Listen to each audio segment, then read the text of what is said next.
అందరికీ నమస్కారం. నేను Swaroopa Putlapalli. Welcome to trending topic.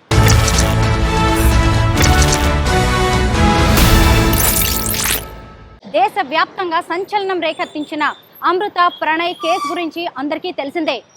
అయితే ఈ కేసులో జీవిత ఖైదు విధిస్తూ నల్గొండ SC/ST కోర్టు తీర్పును వెలువరించింది. అందులో A2గా ఉన్న సుభాష్ శర్మకు ఉరి శిక్షను ఖరారు చేసింది.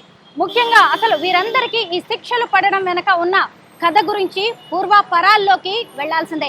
అమృత ప్రణయ్ నల్గొండ జిల్లాలోని మిర్యాలగూడకు చెందినవారు. వారిద్దరూ కలిసి చదువుకున్నారు, కలిసే పెరిగారు. అయితే స్కూల్ డేస్లో ఉండగానే వారిద్దరి మధ్య స్నేహం కాస్త కాలేజ్ డేస్కి వచ్చేసరికి అది ప్రేమగా మారింది. అమృత సామాజిక వర్గం వేరు, అలాగే ప్రణయ్ సామాజిక వర్గం వేరు. అమృత వైశ్య సామాజిక వర్గానికి చెందిన అమ్మాయి కాగా ప్రణయ్ దళిత వర్గానికి చెందినవాడు. అయితే ప్రేమ వీరిద్దరి మధ్య ఉన్న కులాంతరాల్ని అడ్డుకోలేకపోయింది. చిన్నప్పటి నుంచి కలిసి పెరిగిన వారు. ఆ తర్వాత వారి మధ్య ప్రేమ కాస్త అనేక రకాలుగా పెళ్లికి కూడా దారితీసింది. అయితే పెద్దలు ప్రేమలో ఉండగానే వారిద్దరిని అడ్డుకోవడానికి ప్రయత్నించారు. అమృత తండ్రి వారి ప్రేమను ఎట్టి పరిస్థితుల్లోనూ అంగీకరించలేదు. దాంతో తండ్రికి తల్లికి చెప్పకుండా తను పెళ్లి చేసుకోవడం అనేది జరిగింది. అయితే ఆ పెళ్లి చేసుకున్న తర్వాత ప్రణయ్ తండ్రి బాలస్వామి వారిద్దరికి గ్రాండ్గా రిసెప్షన్ను ఏర్పాటు చేశారు. అందరినీ ఆహ్వానించి తన కొడుక్కి పెళ్ళయిందని ఆయన చాటి చెప్పారు. వారి పెళ్లి వీడియోస్ కూడా ఇప్పటికీ కళ్ళ ముందు అలా సినిమాలాగా కదలాడుతూ ఉంటాయి. ఆ తర్వాత వారిద్దరూ కొన్నాళ్ళు హైదరాబాద్లో ఉన్నారు. ఆ తర్వాత మిర్యాలగూడకి తిరిగి వచ్చారు. అమృత గర్భం దాల్చింది. ఆమె 5 నెలల గర్భవతిగా ఉన్నప్పుడు హాస్పిటల్కు వెళ్ళి వస్తుండగా ఆ హాస్పిటల్ ముందే మిర్యాలగూడలో ప్రణయ్ మీద అటాక్ జరిగింది. తన తల్లి అలాగే అమృతతో కలిసి హాస్పిటల్ బయటికి నడుచుకుంటూ వస్తూ ఉంటుంది. ఎగ్జాక్ట్లీ హాస్పిటల్ ఎదురుగానే ఓ దుండగుడు వెనక నుంచి వచ్చి కొడవలితో అతని మెడ మీద నరకడం అనేది జరిగింది. అక్కడికక్కడే ప్రణయ్ రక్తపు మడుగులో పడి విలవిలా కొట్టుకుంటూ ఆ రక్తపు మడుగులోనే ప్రాణాలు వదిలాడు. అక్కడే ఉన్న అమృత కావచ్చు తల్లి వారిని అడ్డుకునే ప్రయత్నం చేసినా అది వారి వల్ల కాలేదు. అయితే ఆ తర్వాత పోలీస్ కేసు అయింది. ఈ కేసులో ఉన్నది ఎవరు అని చెప్పి పోలీసులు ఇన్వెస్టిగేషన్ చేశారు. ఇప్పుడు హైడ్రా కమిషనర్గా ఉన్న ఏవి రంగనాథ్ గారు అప్పుడు నల్గొండ జిల్లా ఎస్పీగా ఉన్నారు. ఆయన ఈ కేసును సీరియస్గా తీసుకుని రోజుల వ్యవధిలోనే నిందితులందరినీ అరెస్ట్ చేయడం జరిగింది. అయితే దీని వెనక ఉన్నది పరువు హత్య, కులమే దీనికి ప్రధాన కారణం అని తేలింది. అయితే ప్రణయ్ని హత్య చేయించింది మరెవరో కాదు, మారుతీరావు.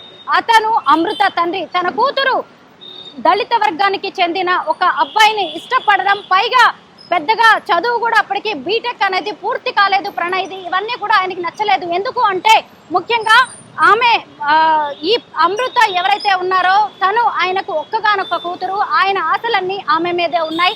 దాంతో తన కూతురు తన మాట వినలేదు. తనకి నచ్చిన వాడిని పెళ్లి చేసుకుంది. పైగా వారికి ఏర్పాటు చేసిన రిసెప్షన్ అనేది కూడా అందరి ముందు తన పరువు పోగొట్టింది. పైగా ఆమె ప్రెగ్నెంట్ అయినా సరే తన కూతురు తన ఇంట్లో ఉండాలి తప్ప మరొకరితో ఉండకూడదు. అలా అయినా ప్రణయ్ని చంపేసిన ఆమె తిరిగి తన దగ్గరికి వచ్చేస్తుంది అని మారుతీరావు అనుకున్నాడు. అలా ఉగ్రవాది అస్గర్ అలీకి ₹1 కోటి సుపారీ ఇచ్చి మరి ప్రణయ్ హత్యకు ప్లాన్ చేశాడు. అంతకుముందు కూడా 1-2 సార్లు అటాక్ కు ప్రయత్నించినా అది జరగలేదు. దీంతో అస్గర్ అలీకి ₹1 కోటి ఇచ్చిన తర్వాత అతను 7గురితో మొత్తానికి ఒక టీంని ఏర్పాటు చేశాడు. ఆ టీంకి డబ్బులు ఇచ్చేసి ఒక రోజు ముహూర్తాన్ని డేట్ ఫిక్స్ చేశాడు. ఎప్పుడైతే వీళ్ళు హాస్పిటల్ చెకప్కు వస్తారో ఆ రోజునే ప్రణయ్ని చంపేయాలి అని డిసైడ్ అయిపోయారు. అలా ఈ కొంతమంది కలిసి రెక్కి వేసి ఈ సుభాష్ శర్మ అనే వ్యక్తి కొడవలితో ప్రణయ్ మీద అటాక్ చేశారు. ఆ తర్వాత అక్కడే ఉన్నాం, కాపు కాసి ఉన్నాం, దుండకులందరూ కలిసి కారులో పారిపోయారు. అయితే అక్కడ ఉన్న సీసీ కెమెరాల్లో హాస్పిటల్ వద్ద ఈ దృశ్యాలన్నీ కూడా రికార్డ్ అవ్వడం అనేది జరిగింది.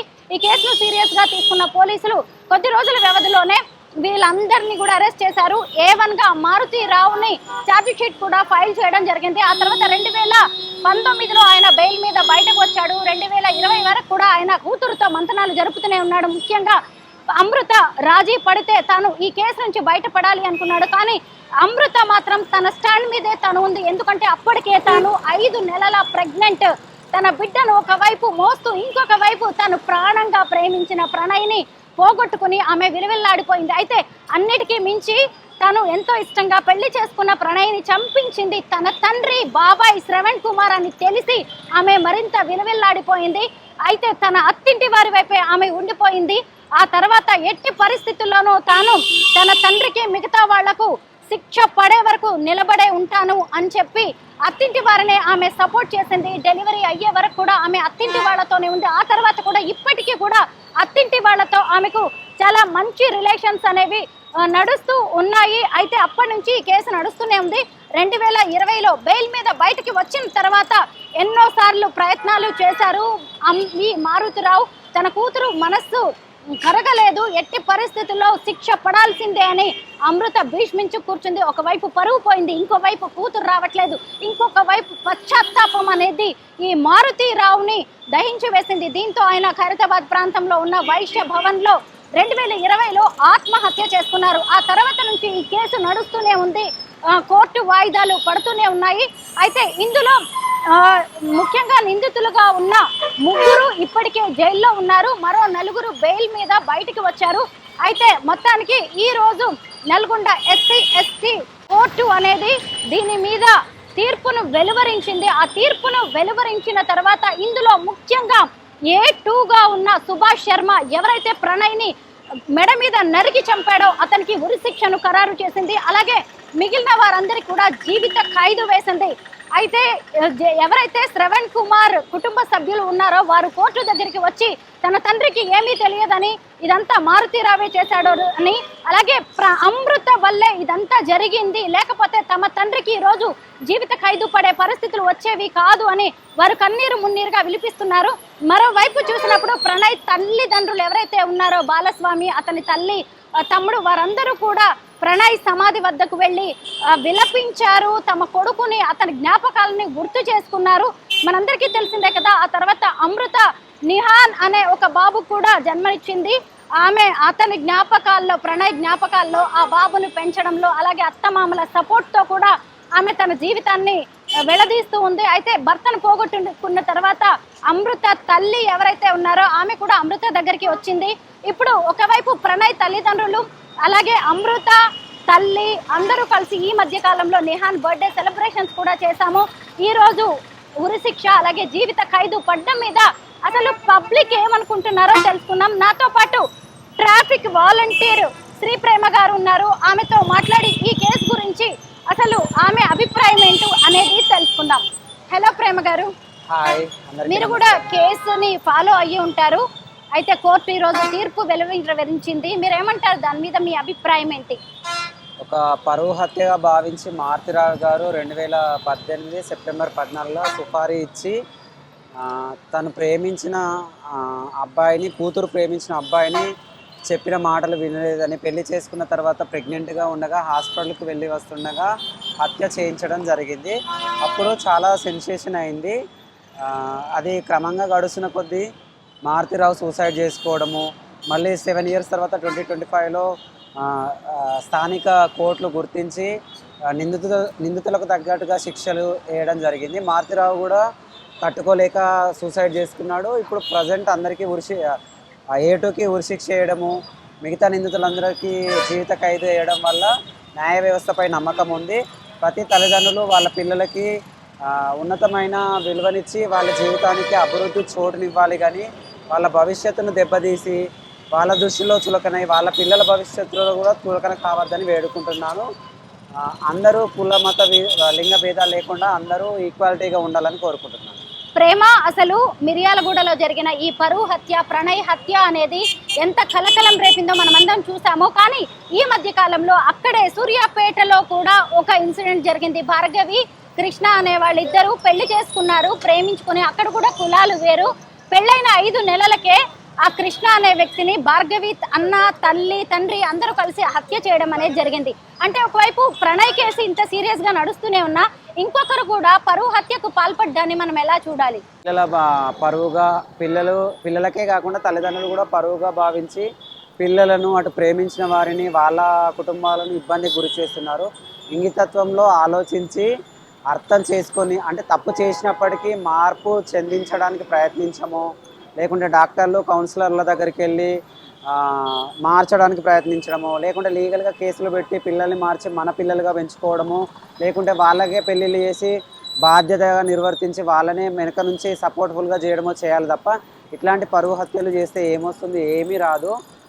ఊరికే జీవితాలు బలి చేసుకొని ఒకరికొకరు దూరం అయ్యి జీవితాలు నాశనం చేసుకొని సొసైటీలో ఒక విభిన్న మనుషులుగా చిత్రీకరించబడతాము. ఎంత తప్పు చేసినప్పటికీ న్యాయ వ్యవస్థలు ఉన్నాయి, పోలీస్ డిపార్ట్మెంట్ ఉంది. అన్నీ మనము డెస్టినీ ఉంటుంది కాబట్టి అన్నీ అనుభవించాల్సిందే, అనుభవిస్తారు కూడా. ప్రేమ మనం చూస్తూనే ఉన్నాం కదా, ఈరోజు ప్రేమించడం పెళ్లి చేసుకోవడం అనేది కామన్ అయిపోయింది. చాలా మంది యువతి యువకులైతే కులం అనే దాన్ని పట్టించుకోవట్లేదు, కానీ తల్లిదండ్రులు మాత్రం ఇంకా కులం వెనకే పడుతూ ఉన్నారు. ఇలా ఎంతో మంది చనిపోతూ ఉన్నారు. ఇవాళ నల్గొండ ఎస్సీ ఎస్టీ కోర్టు ఇచ్చిన తీర్పుతో ఇవన్నీ ఆగుతాయి అంటారా? లేదు, ఇలాంటి కేసులు మళ్ళీ పునరావృతం కాకుండా ప్రభుత్వం మనమంతా ఏం చేయాలంటారు? ఇంతకుముందు ఎన్నో జడ్జిమెంట్ వస్తూనే ఉన్నాయి, పోతూనే ఉన్నాయి. క్రైమ్ జరుగుతూనే ఉంది. న్యాయస్థానాలు చట్టాలు మారుస్తూ శిక్షలు పెంచుతూ మార్చుతూ వస్తూనే ఉన్నాయి. అయినప్పటికీ తగ్గలేదు. తగ్గుతామని ఆశిస్తాము. తల్లిదండ్రులు కూడా పిల్లలకు గైడెన్స్ ఇస్తూ మంచి డైరెక్షన్లో పెంచాలి. ఇట్లాంటి నేరపరమైన పనులు చేసి వాళ్ళు కూడా నేరంలోకి జరిగి వేరే వాళ్ళకి ఏం ఉద్దేశాన్ని ఇస్తారు? అందరినీ పిల్లల్ని సరైన క్రమంలో పెంచి సరైన వ్యక్తులుగా భారత పౌరులుగా తీర్చిదిద్దాలి తప్ప ఇట్లాంటి పిచ్చి పనులు చేయొద్దని కోరుకుంటున్నాను. అమృత ప్రణయ్ కేసు ఎన్ని ప్రశ్నలు రేకెత్తించిందో, ఎంతమంది ఆవేదనకు గురి చేసిందో మనమందరము చూస్తూనే ఉన్నాం. అయినా సరే ఇలాంటి పరువు హత్యలు ఆగలేదు.